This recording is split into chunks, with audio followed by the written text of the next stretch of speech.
Allô Bobo, allô problème de peau. Allô Manon en convulsion. Ta, ta, ta. Allô Bobo, allô rhume de cerveau. Allô Jérôme au condylon. Ta, ta, ta. Allô Bobo, allô le lumbago. Allô Raymond qui est consomption. Pa, pa, pa. Allô Bobo, allô le maniaco. Allô Eric, qui a le bout qui pique, pa, pa, pa. Allô, allô, allô le vitigo. Allô à Claire, qui voit plus clair.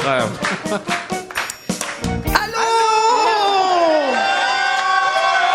Eh oui! C'est le moment de Allô Bobo, ton encyclopédie médicale radiophonique. De retour déjà pour une 4e semaine, Jean-Philippe. Mais Oui. tu vois, Jean-Sébastien, si on avait eu une portion chantée à C'est juste de la TV, c'est sûr qu'on te regardait. Mais je peux aller vous chanter les grands thèmes des téléromans si vous le voulez. Hey, les dames de cœur, go.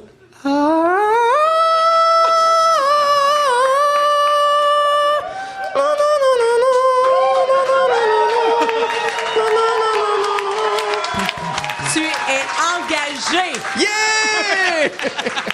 Alors évidemment, on va revenir un peu rapidement sur la chronique de la semaine dernière, notre fameuse spéciale Pini. On a reçu beaucoup de courriels. Bon, évidemment, il y a des gens qui nous ont dit « OK, un spécial Pini, c'est bien, mais par équité, ça nous prendrait quand même une spéciale Vul. » Bon. Ben voyons. Ça me semble exagéré. Il y a beaucoup de fans de vœux. Oui. Des gens qui en mangent ici. Bon, évidemment... Honnêtement, hein, une spéciale Vul, j'ai pas nécessairement envie de mettre le nez là-dedans pour le moment. Parce qu'on a déjà beaucoup Pour parlé... le moment. Vous l'avez dit pour le moment. Oui, pour le moment, parce qu'on a déjà beaucoup parlé de les organes génitaux. Alors, on y reviendra un peu plus tard en saison, hein, parce que quand même, je veux pas fonder ma carrière sur les organes génitaux. Comme dit le proverbe, une Lily Boisvert, c'est bien, mais deux, c'est trop. Donc, je réponds aux questions du public cette semaine. Je vous rappelle que pour contacter Dr Girard, c'est à lasoirée@radio-canada.ca. Cette semaine, plus de 100 questions et commentaires à Dr Girard. Absolument, je vous jure. Ah oui, ça fonctionne. 100 personnes. Évidemment, bon, il y a des gens qui m'écrivent des maudites niaiseries. Des affaires méchantes, et ça me choque, et ça, c'est non. Hein? Moi, la méchanceté, hein, je ne mange pas de ce pain-là, comme dirait un intolérant au gluten. Je pense, par exemple, à Lise Touin, qui nous écrit « Bonjour, je viens d'écouter le nouvel album de Avec pas de casque. Voilà, j'aurais besoin d'une chronique sur les antidépresseurs. Franchement, le monde est petit, et il y en a plein comme ça, là, et j'ai pas envie de les lire nécessairement. Je pense entre autres à Martin Carrier, hein, qui dit « Pour aider les brutes, ne pourriez-vous pas faire une chronique sur la rage? Franchement, non. Ça, c'est pas drôle. Ça, c'est même pas drôle, hein. What the fuck, le shaming? Sérieux, hein? Respectons la médecine un petit peu, s'il vous plaît. En revanche, des courriels pertinents, dont celui que je vais utiliser aujourd'hui pour ma chronique. Ça dit « Bonjour, j'ai entendu à l'émission Les Éclaireuses qu'il existait maintenant un médicament pour guérir l'alcoolisme. J'ai immédiatement pensé à votre ami Fred Savard. Franchement. C'est une maladie, avoir du plaisir. Hein? Alors, elle conclut en disant « Ne pourriez-vous pas profiter de cette découverte hein, pour nous faire un beau portrait de l'alcoolisme? » Quelle belle idée! Aïe! Aïe! Oui, alors voici notre première spéciale, alcoolisme.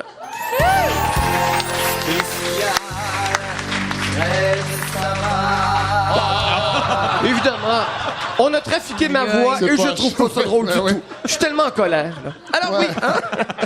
On va parler de cette nouvelle molécule, mais avant, l'ABC de l'alcoolisme, ou plutôt le AABC de l'alcoolisme, Jean-Philippe. Tout d'abord, on dit que dans la... Vous êtes en forme? Ouais, non. Combien d'apérols spritz? J'ai ri parce que je suis fatigué. 3. Parce que sinon, je rirais pas. Là. Voilà. Alors, ben, on dit que dans la population, 75% des gens boivent de l'alcool et environ 4 à 5 millions de ces Canadiens boivent comme des trous. Ils sont des alcooliques. Ben voyons Ils éprouvent donc, une 4 à dépendance. 5 millions? Oui, à travers le Canada, qui a un problème d'alcool, dépendance physique et psychologique à l'alcool. Évidemment, la Voyons question qui donc. s'impose, est-ce que c'est véritablement une maladie? Ouais. L'alcoolisme, on me pose souvent cette question-là. Ah, docteur Girard, est-ce que c'est une maladie? Hein? En consultation. Oui, Je pense, voilà. Oui. Quand quelqu'un hein, ben, nous dit ben moi je suis alcoolique, c'est une maladie comme le diabète, est-ce qu'il faut le prendre au sérieux ou il faut rire de lui comme quand on rit d'une grassette hein, qui nous dit qu'elle a seulement un problème de glande? Et la réponse, Jean-Philippe, Franchement. La réponse, Jean-Philippe, oui. C'est pas mon meilleur segment d'émission. Oui, effectivement, c'est une maladie. Et je vous explique, hein, pour bien comprendre d'où vient l'alcoolisme. Qui a inventé ça? Eh bien, ça a été inventé en 1849 par un docteur suédois, Magnus Huss, et c'est vraiment son nom. Ah ouais. Magnus Huss, en fait, a été le premier spécialiste de la santé, Jean-Philippe, à dire « Boire comme un trou, boire comme Madame Ginette Ravel, ce n'est pas un vice, ce n'est pas un truc lié à la bonne ou à la mauvaise morale, c'est véritablement une maladie. Hein? » Mais évidemment, comme Monsieur Magnus Huss est un Suédois, il y en aura pour dire que c'est probablement une théorie montée de toutes pièces. Ensuite, en 1950... Oh mon Dieu, je viens de la comprendre. Je me fais La huer. voyez-vous? Non. Ikea. Ah, mon Dieu. Arrêtez, je vous l'ai compté cette semaine dans le bureau, puis vous riez comme une démente. Fred. 1950, Pierre Fouquet va décrire le malade alcoolique comme étant celui qui a perdu la liberté de s'abstenir de boire, Jean-Philippe. Et c'est seulement en 1978 que l'OMS va déterminer ce trouble comme étant une maladie. Maintenant, quelle est la cause exacte? On le sait pas trop. On parle d'une certaine forme d'hérédité. Si vous avez des alcooliques dans votre famille, vous avez plus de chances de devenir alcoolique. Autre facteur de risque, outre... C'est intéressant, ça. Ben absolument. Moi, je suis né à la maison Jean Lapointe.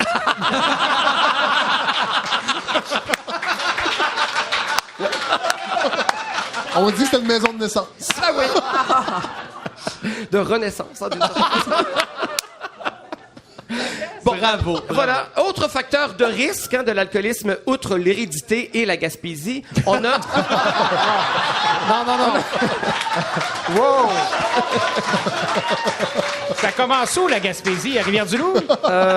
Matane, je pense. c'est bon. C'est la Matapédia. Donc, on parle évidemment de gens qui ont des troubles déjà psychiatriques, la dépression, les gens qui ont des troubles anxieux, la pauvreté, l'isolation sociale et la timidité, Olivier. Enfin, plus tu bois, plus tu risques évidemment de développer une tolérance. Le corps s'habitue et ça participe évidemment au fait de devenir alcoolique. Évidemment, vous le savez, l'alcool nuit à la santé.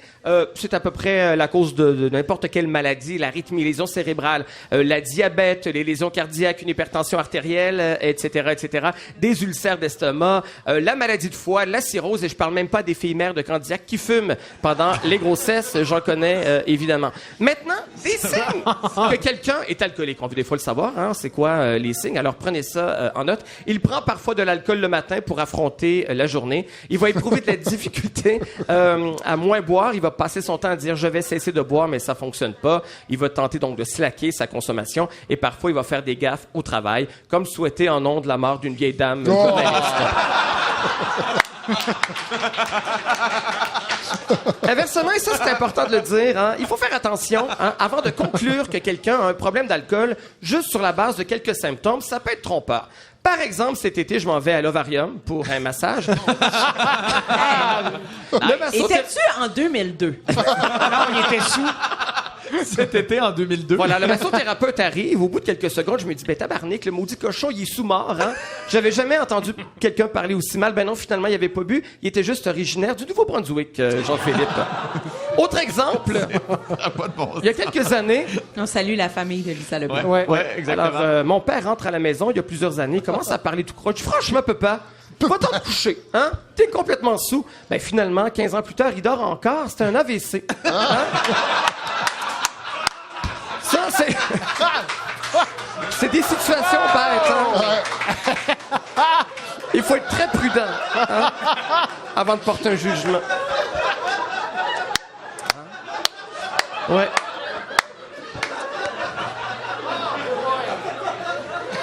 Et... J'étais choqué.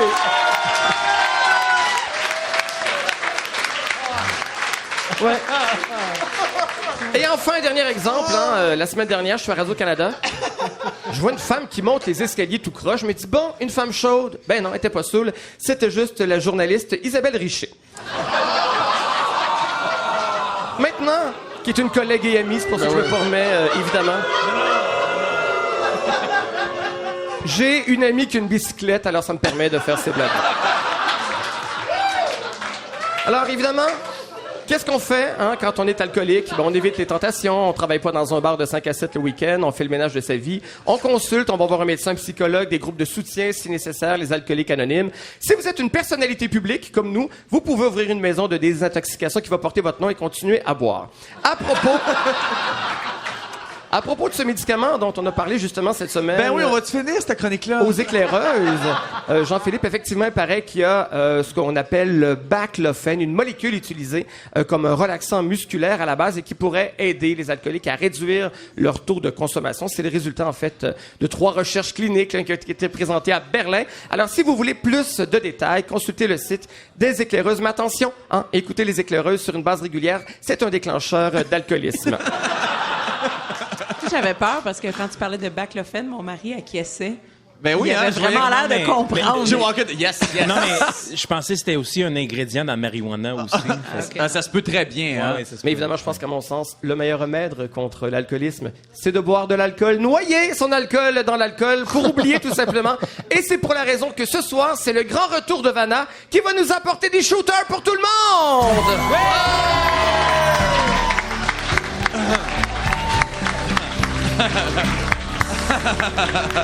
Voilà. Alors, longue vie aux alcooliques du Québec. Chapeau! Merci Chapeau. Jean-Sébastien, c'est très gentil. C'était Allô Bobo. Merci beaucoup. Ah. Allô Bobo, allô problème de peau. Allô Manon, en convulsion, pa pa pa. Allô Bobo, allô rhume de cerveau. Allô Manon, au continent, etc. Bye, bye, bye, bye, bye, bye, bye. Merci Jean-Sébastien, santé!